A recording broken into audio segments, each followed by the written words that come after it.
All right, everybody. If you are here today, go ahead and type in the comments, type in the chat. I'm here. My name is Nathan, and this is another episode of Mind Renovation Nation, where we talk all things small multifamily. And today we are going to be talking about a topic that's near and dear to my heart. We're going to talk about the wealth ladder, and there's a number of different things packed into this show, the wealth ladder.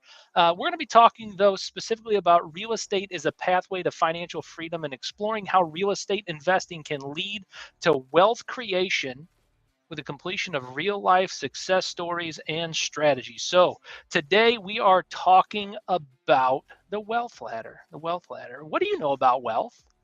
What do you know about wealth? How much time have you put into researching wealth, reading books on wealth, building wealth, understanding wealth? My goal today isn't to share with you from a man's perspective who's extremely wealthy. That's not the goal at all today. The goal today is to talk about the ladder I'm climbing, the ladder you're climbing, the ladder we're on together. And so I would like to start off today talking about this concept of the wealth ladder. How many of you know anything about wealth? How many? If you know anything about wealth, go ahead and type it in the chat comments. What do you know about wealth? What do you know about mindset, around building money, around prosperity? What are some of the concepts and things and ideas that you've heard? If you've heard anything about wealth, go ahead and type that in the chat right now. Say, I learned this about wealth, or I learned that about wealth, and let's talk about it, because I think we got to get this concept of wealth understood if we're ever going to be successful in real estate investing. And so let's just talk about wealth for a little bit. The first thing I'd like to just bring to your attention, of course, if we're talking about wealth, I'm going to reference Star Wars, right? Like, who wouldn't reference Star Wars in talking about wealth? So Yoda has a famous line. He says, do or do not, there is no try. There is no try. And so in this concept, when we're talking about wealth and we're teaching about wealth and we're having a conversation about wealth, Yoda says, do or do not, there is no try. So if we're going to be wealthy and we're going to have any level of success in the wealth area of our life, I think it's important to understand it from the Star Wars perspective. There is no try. You're either working on it or you're not. And so you're either on the ladder or you're not. You either know where you're at on the ladder or you don't. And these things are important concepts whenever it comes to wealth creation. See, the cool thing about the United States of America is that you can start off at minimum wage, whatever minimum wage is now, $9, $12 an hour, whatever it is.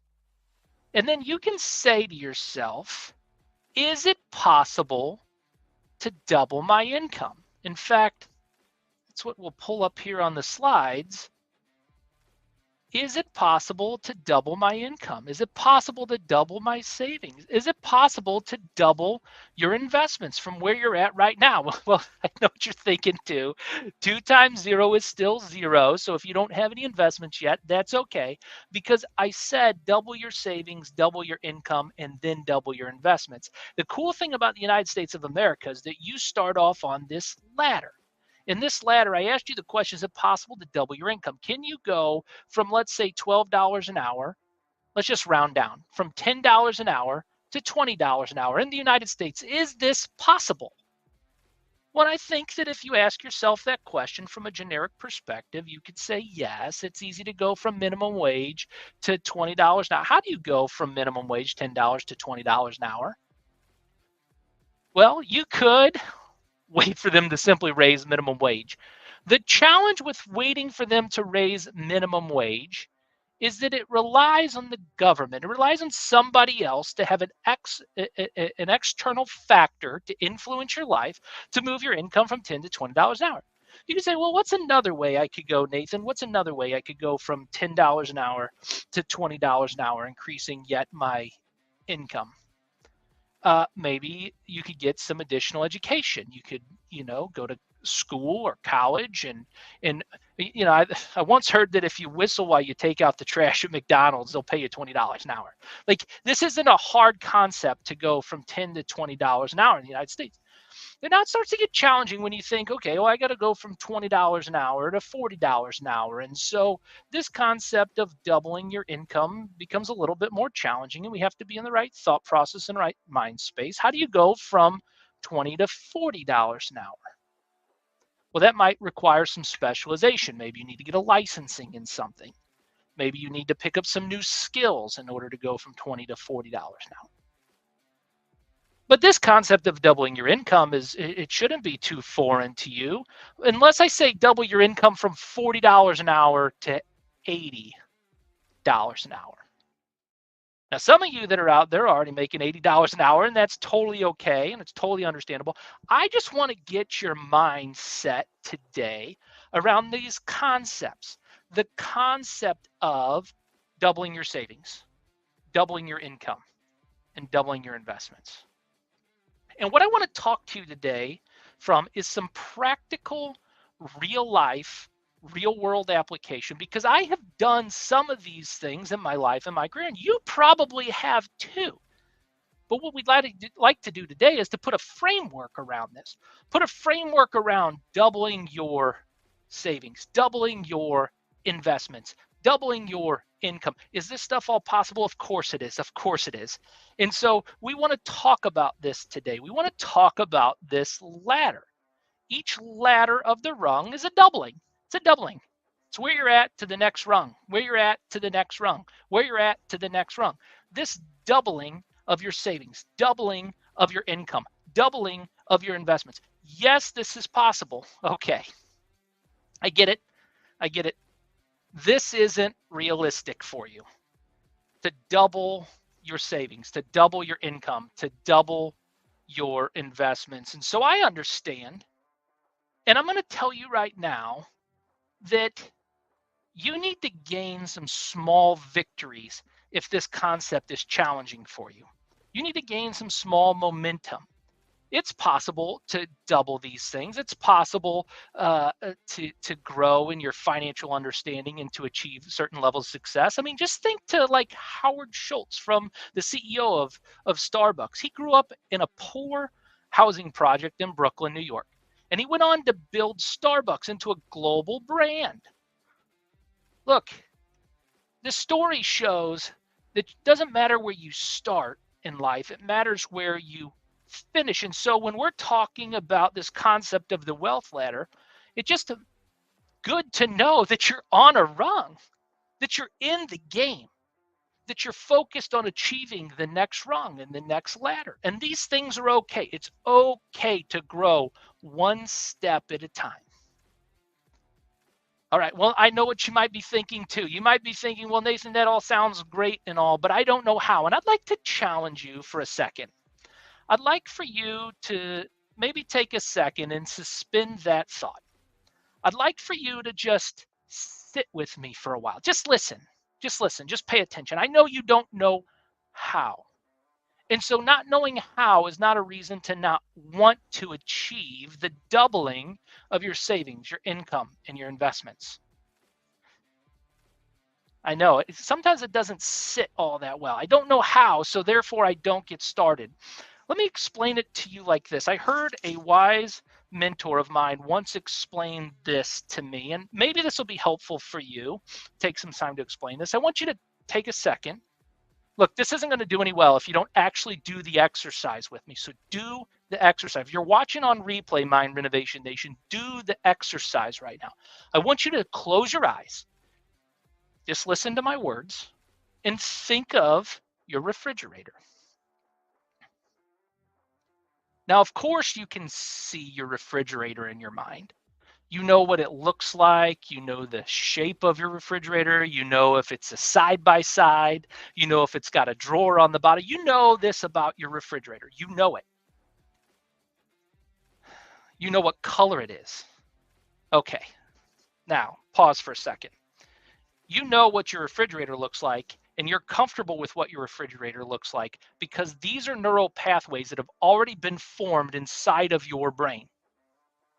Now, what I want you to do with your eyes still closed, I want you to think about my refrigerator. Unless you've been over to my house or you've been with my family and been over and seen my refrigerator before, this might be a bit difficult for you. I mean, you can envision concepts of what refrigerators might look like, but you don't know what my refrigerator looks like. And so I would challenge you this thought. When I brought up the concept of thinking about your refrigerator, your mind was open and creative to understanding what your refrigerator looks like. But your mind wasn't open. It locked up the minute I asked you to think about my refrigerator.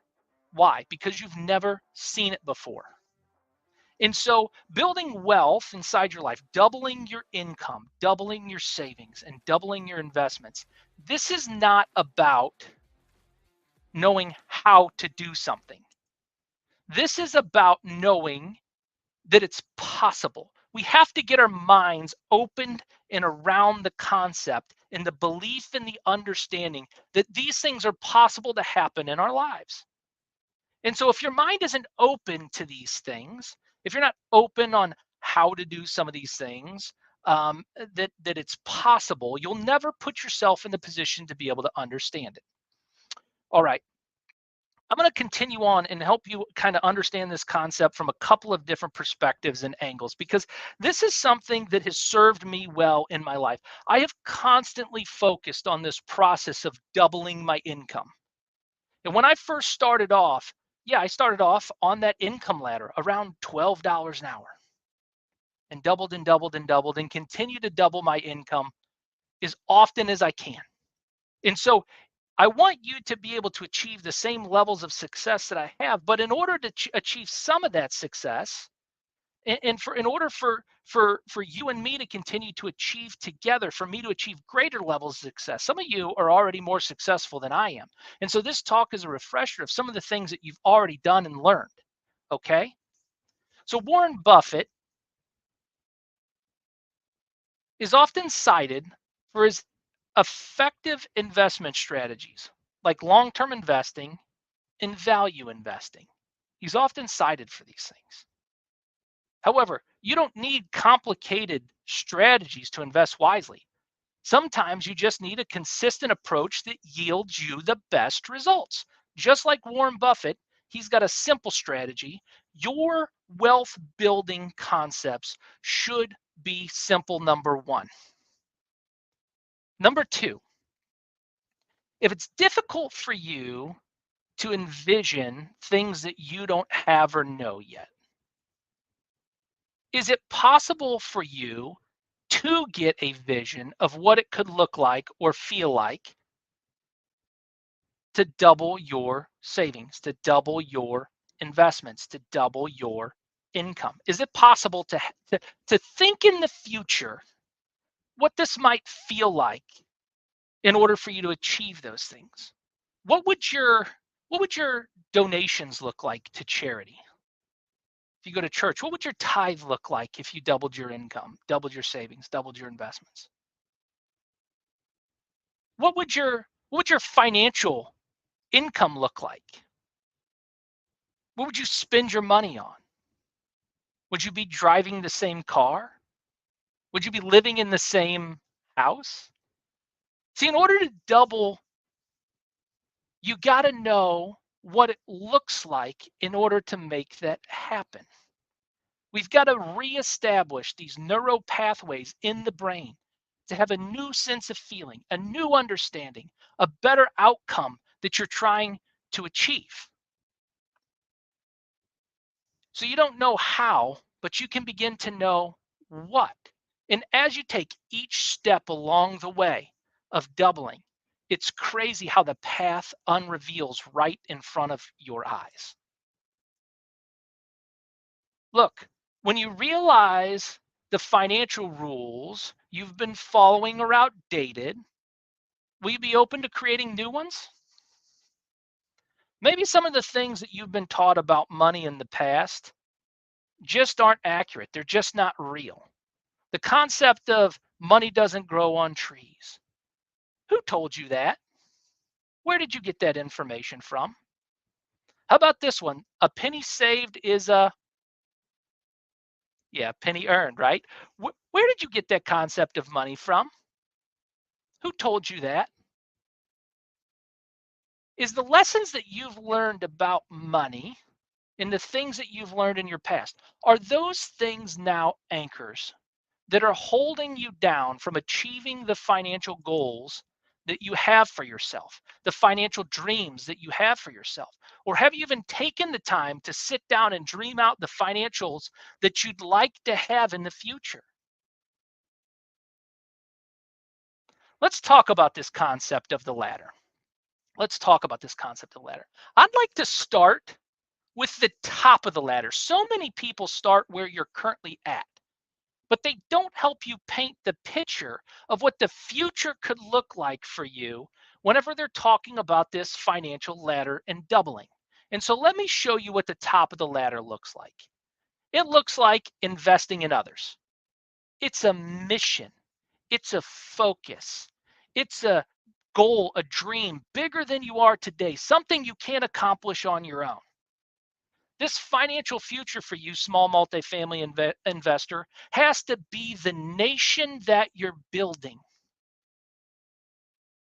And as you build that nation, this is where you're sharing, and it requires capital.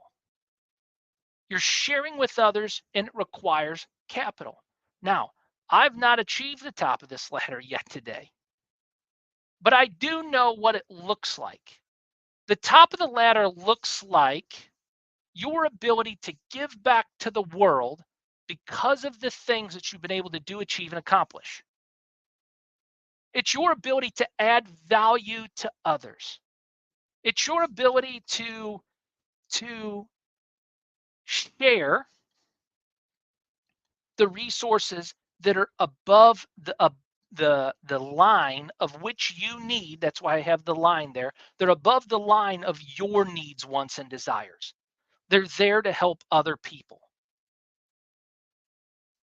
Now, below your own independent, below that big vision goal, that mission, that driven, the values that you have, above, below that now, where we're talking about, places that affect you and impact you.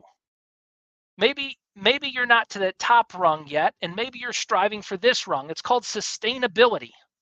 Sustainability is this rung here on the ladder. And in sustainability, you're investing for cash flow and investments. So while at the top of the ladder, you're investing for others and building in others and investing in others, there's a time before that where we have to invest for cash flow. We have to invest for sustainability. I know in Star Wars, those references in a galaxy far, far away. Maybe this is you right now and you're thinking, man, that sustainability aspect, investing for cash flow so that I can pay all of my expenses from the passive income that I'm receiving. Maybe that's a galaxy that's far, far away and it's too distant for you on your wealth journey right now. And you're like, hey, I'm here and now. How do I get there? Well, getting there starts with knowing what it looks like before you can ascend into these different higher rungs on the wealth ladder. Now, so investing for cash flow and investments, this produces passive income for you so that your expenses can be taken care of so you can focus on that mission. The question is if you're not quite to the cash flow yet in investments, maybe you're a little bit further down on the ladder. And so, look, I know that investing can be scary. And so the the Star Wars reference here is fear is the path to the dark side. Fear is the path to the dark side. Getting to sustainability requires an action step. And in order to take action, you have got to have the proper protection in place against default, against things going the wrong way. Look, I've spent my entire career in corporate America prior to going out on my entrepreneurial endeavors in my own ventures, in my own real estate investing. Look, I spent my entire corporate careers helping other organizations reduce risk, taking action, being a man of action that puts protection in place. I'm going to show you in just a second a way that you can take action with your finances, but it requires a level of motivation to take that action. Look, if you don't take any action, you'll never get to sustainability. And so maybe you just need to take more action right now. But if you're not even thinking about taking action in your finances and you're kind of just watching these shows passively, clicking through the shows and not doing anything about your finances right now, it may be this last thing where you need to work on to get on the financial ladder that I'm talking about. And that is your mindset. And in your mindset, this is an understanding of how you're investing in your expenses and the budget. Look, to get to where you want to go, you got to know where you're at right now. And to get your mindset correct, you can have pie in the sky ideas, or you can have definitive ideas of where you're currently at and how your finances are currently working and what your goals might look like and what the gap looks like for you. If this is you, if you're kind of in that financial journey right now and you're stuck, not knowing what the right mindset is to have, I don't need to teach you all about how to have a good mindset. I need to teach you how to know and identify where you're currently at to start the very first step in taking action. And the very first step in taking action is this. It's called your family budget. Your family budget. I have a family budget and worksheet on my website. If you go to nathanbushmba.com/store-1, that's nathanbushmba.com/store-1, there is on there a family budget. That family budget is a family budget and gap analysis. Let me share that with you now. All right. So on your family budget, if you can see my screen, I'm going to pull myself off of the screen and make this as big as possible for you guys. On my screen, you can see right now, is the family budget. The family budget. Now, I've removed my numbers because this is very equivalent to the one I have on my website. You go to my website, you can order a family budget. I can send this to you in spreadsheet form or PDF form, and you create your family budget. On this family budget, I'm going to start right here with take home income. Take home income. And in this take home income, this is your pay dates that you're paid on. And if you're paid sporadically, you might need to do this monthly. You might need to budget this out monthly. But for right now, for all intents and purposes, we'll just consider this to be that you're paid every couple of weeks. And so this is your combined household income right here across the top. You're going to list that out. If it's 3,500, you write 3,500. If it's 5,500, you write 5,500 in there. And that significantly helps you to have a better understanding of how much income you have coming in each and every month. If you don't know that, that's step number one. How much income do you bring home? So many times I try to help people with their finances. They ask me about it. I've had a lot of people ask me about it. Hi, Kyle. I see Kyle online here, and I just want to give you a shout out. I appreciate you spending some time here. I hope this family budget concept helps you out because I'm about to share some stuff that may be a little bit higher level from a mindset standpoint and to get these things in the proper place. I might go a little bit longer today, guys, too, than normal because I want you to understand this concept of the family budget. All right. So in this family budget, we got the income across the top here. Then we're going to list out all of our expenses and when we're going to pay those specific bills. All right, so we've got our home bill, we've got our car bill, our water bill, gas bill. Maybe you have charter, insurance, maybe you have some assessments, phone bill, electrical bill, maybe you have a gym, supplemental health program. I don't know, whatever it is, those are the expenses that you list out, but these are the reoccurring expenses. The only thing I list on here are the bills that I know that are reoccurring, my debt payments and my bills that are reoccurring. That's what goes on right here. On the left-hand side, you'll see these X's and O's. O means that the money has cleared the account. So the payment has cleared that you put in here, the payment is cleared. O means that you've paid it, but it hasn't cleared yet. See, when I was really broke and I had to figure out how to pay my bills, I had this because I was on commission at the time. I had this whole concept of whack-a-bill. I had to figure out how to earn the money to pay it off and earn the money to pay it off. And this concept of this budget helped me to ensure that I didn't lose my house and my cars when I went through some of the hardest financial times back in the day. The financial times for me were so bad. They were so bad that I had had the water shut off at my house. And I was washing my hands with hand sanitizer till I could get the water turned back on. Today, that's not the case. Today, I have a beautiful house with a pool in Lake St. Louis, Missouri. It's a wonderful place and an amazing home, and it's a dream home that I never even expected in my lifetime when I first started out on this journey I could ever achieve. But it started with this budget. I needed to know what my expenses were and my income. Now, down here at the bottom, you have your total fixed expenses. So let's say my home's $100 and let's say my car's $200 and the rest of the expenses will play out. Okay, so here's your total fixed expenses. That means that your cash flow from the money that you make is about $5,200. The rest of the money that you have hasn't been accounted for yet. This is the difference. This is the magic of this budget. I give myself every 2 weeks a to live off of budget. That means that this is the amount of money, whether I go out to eat, whether I'm going to buy a book or a CD, whether I'm going to put gas in my gas tank. These are not reoccurring expenses in this budget. This is my to live off of money. Can I buy that present this week? Can I go on that vacation or that trip? Can I afford to do some of the things that I want to do? I don't know. What's the to live off of budget? The to live off of budget is imperative.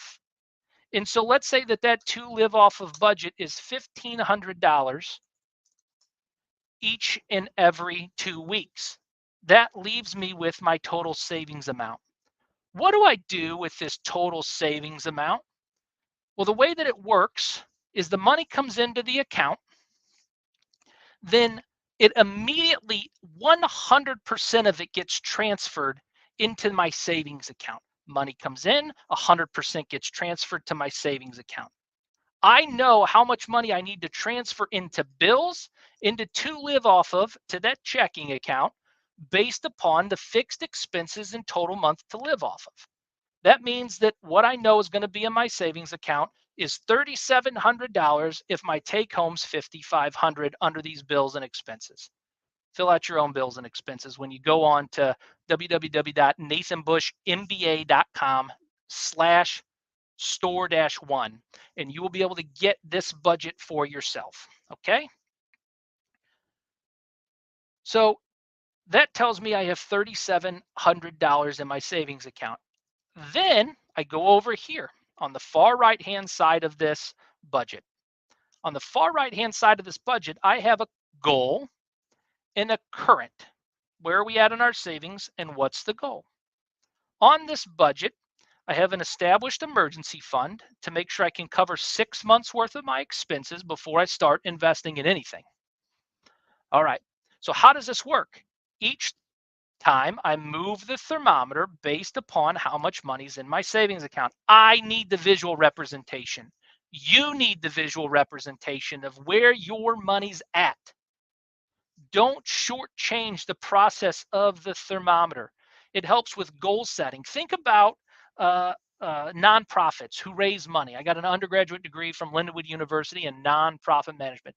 Nonprofits, when they raise money, maybe it's the PTO or the local Red Cross, or maybe it's a fraternal or sorority organization that you have been a part of. When they go to raise money, do they not put it on a visual scoreboard on a thermometer so that you can see how much money's been raised or collected or earned so far?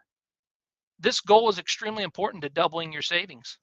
Look, you can double your savings multiple times, guys. Continue to go up and up and up in your savings goals. So let's say your savings goal is to save or to get to $1 million in cash. If that's the case, where are you currently at? And this will tell you how much you have left over. And so that's what we're doing from a budget standpoint. We have our income, we have our fixed expenses, and then our to live off of budget. And that tells me the remainder of that goes into my savings account. Do you guys do this? I know you might budget, but do you budget this way? I don't know, good question.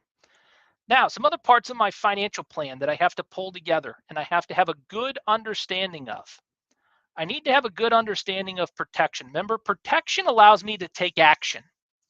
So many times you feel handicapped by taking risks because you're afraid something's going to happen. When I have my savings account correct, and when I have the proper protection in places, it allows me to move forward in boldness. It allows me to take action. It allows me to take the next step in investing.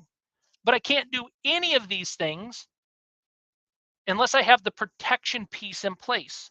So first, learn to maximize your income. Second, learn to deal with the expenses that are in front of you. How do I get these fixed expenses taken care of? How do I deal with this to live off of budget concept so that I can have the remainder go to savings? All right, then how do I get the proper protection pieces in place to ensure that my life is buttoned up in case something happens? At least we know we need these protection pieces in place. All right, the next piece of this budget I'd like to call your attention to is this section right here called balance of liabilities. What I want you to do is to list out all of your debt, the name of the company that you owe, the total debt, the minimum payment, the actual payment that you're making on that, and the interest rate. And I want to make sure that you're paying off the highest interest rate stuff first. It's critical that you understand how debt works so that you can understand how return works. And not in every situation, you'll hear me say this, not every situation is an imperative that you pay off debt. If you can earn more money with the money that you're making off of interest than the interest it's costing you on debt, unless that debt is hamstringing you, might it be wise to not pay that debt off in full and use other people's money to grow your wealth? I talked about it in another video. We talked about spenders, savers, and wealth creators. Well, if you're going to create wealth, you have to understand this financial plan and how it has an impact on your finances. So you list out all of your liabilities and you have a good understanding of how much money's owed, what the interest rates are, what your minimum payments are, and what your actual payments are. Do you know how many people in the world will take the actual time to sit down and do this entire budgeting process and financial budgeting so that they can double their income and double their savings and double their investments? All right, then what are we going to do?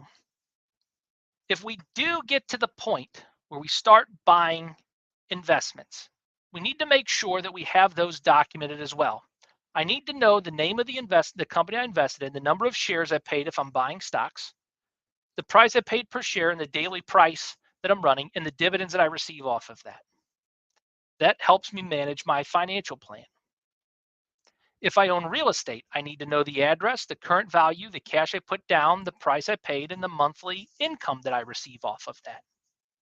Where do you think that these incomes and dividends and monthly income from businesses go?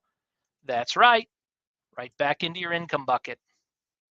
So you have to learn how to utilize finances to work for you versus working so hard at your finances. And it starts with organization and understanding. And I work with a lot of people around this family budget concept of understanding the to live off of budget.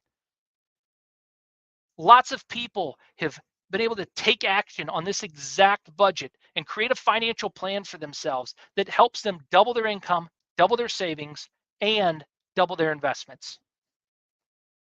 All right. So I hope that was helpful for you. Now, maybe you're thinking, I don't have the time. I get it. Maybe you don't have the time. Maybe you don't have the time to sit down and do all of this budgeting process. I, I, I totally understand. I don't have the time either.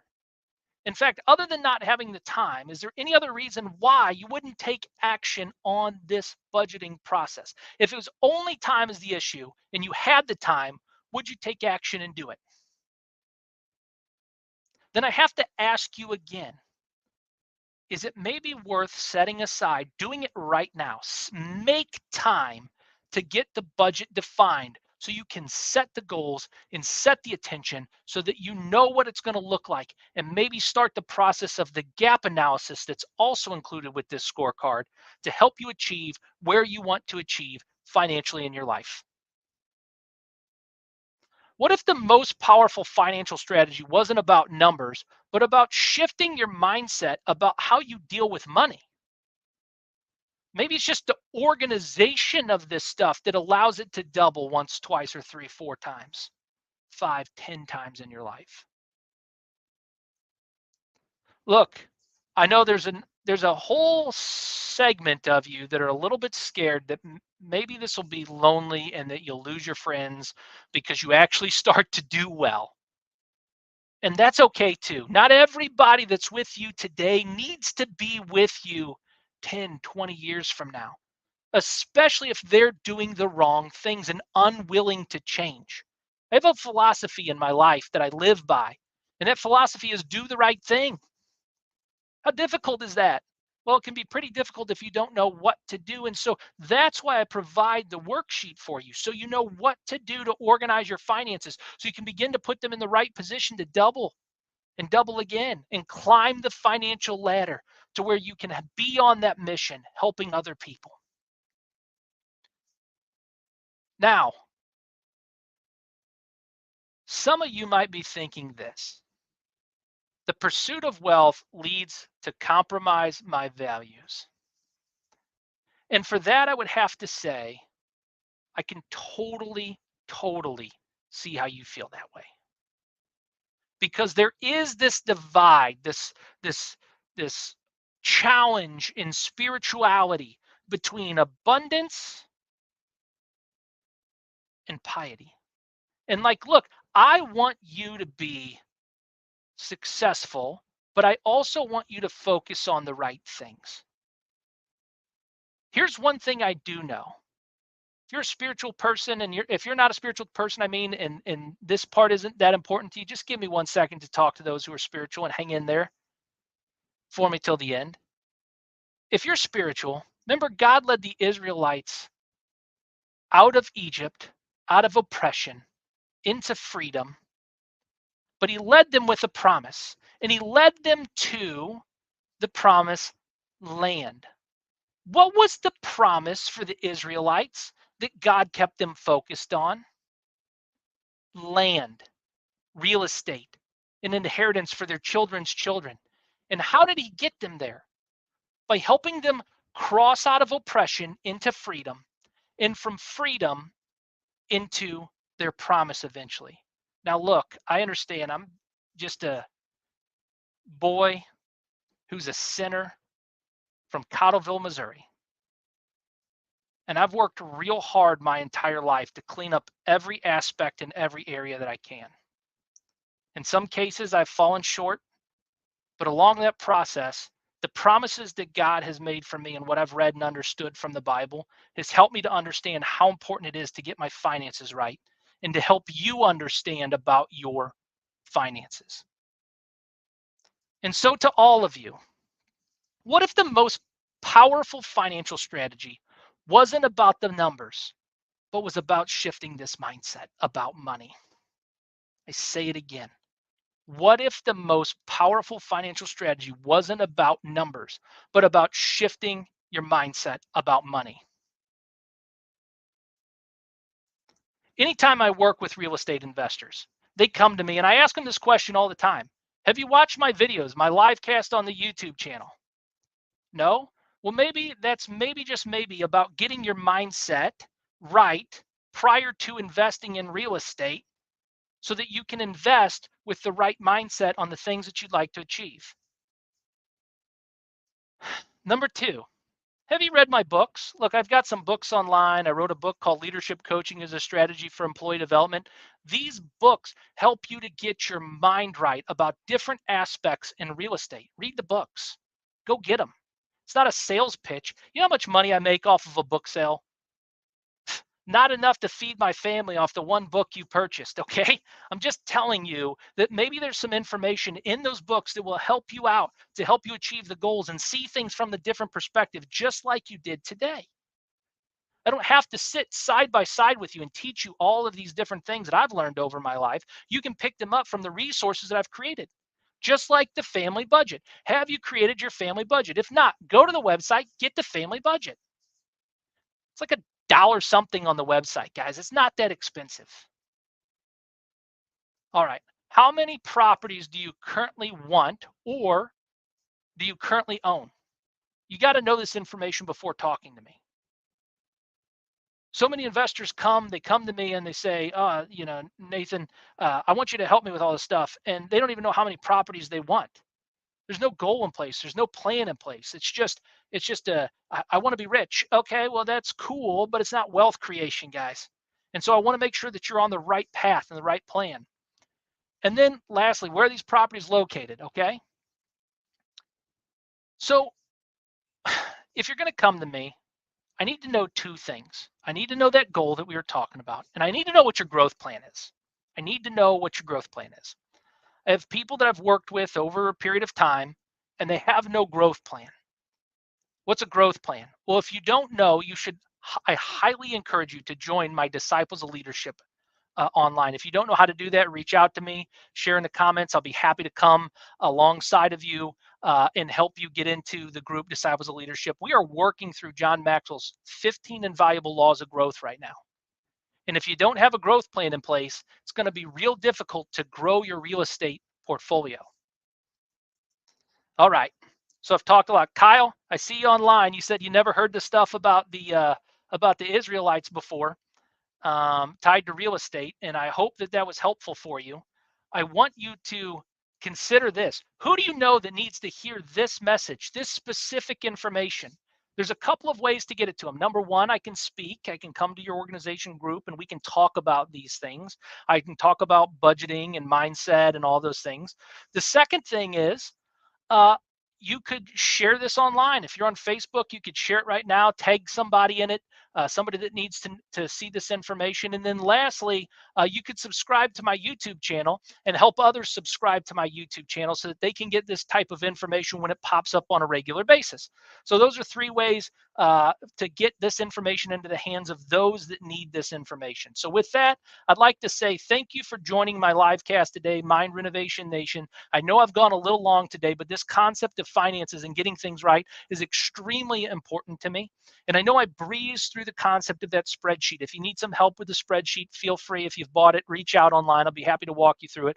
I'll spend as much time as you need. Yeah, that's just been said, free coaching for you. If you need time walking through that family budget and how to use it, if you've bought it, I'll sit down and give that information to you. We'll go through it for about an hour. All right, guys, thanks for taking the time on Mind Renovation Nation. Pay attention to my Friday live cast, guys. I do this just about every Friday. I've got a couple of great episodes coming up and that are planned for you. So please stay tuned to the future Mind Renovation Nation. And it's been great talking with you guys. Have a good afternoon. Bye.